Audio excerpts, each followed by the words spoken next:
আমাৰ গুণগুণত অনিৰ্বাণ দা আহিছে। অনিৰ্বাণ দাই ক'ব এতিয়া গুণগুণৰ বিষয়ে অকণমান। কওক দাদা, কেনেকুৱা লাগিছে কাম কৰি? কাম কৰিতো ভালেই লাগিছে। হয়। গোটেই মানুহখিনি কিছুমানক আগতেও পাইছোঁ আৰু কিছুমান নতুনকৈ পাইছোঁ। বাট মোৰ ইয়াত শ্বুটিং কৰা চাগে আজি 3 দিন হৈছে। বাট এই 3 দিনত সকলোৰে লগত কাম কৰি ভাল লাগিছে আৰু যিহেতু চিৰিয়েলখন সকলোৱে আদৰি লৈছে, গতিকে আশা কৰিছোঁ মোৰ কেৰেক্টাৰটো আগতকৈ আদৰি ল'ব বুলি আশা থাকিল। অকণমান হয়তো বেয়া পাব পাৰে, বেছি গালি চালি নাপাৰিব আৰু। বাকী গুণগুণ নেগেটিভ কেৰেক্টাৰ খাব লাগিব।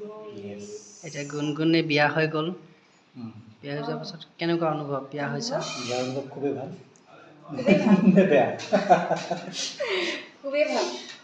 টৰ্চাৰ দি আছে অঁ, কিন্তু একো নাই, হ'ব বাৰু। অঁ। লাহে লাহে খাই আছে। টৰ্চাৰ কৰাটো ভাল নহয়, কি বেয়া নহয় আচলতে ভাল।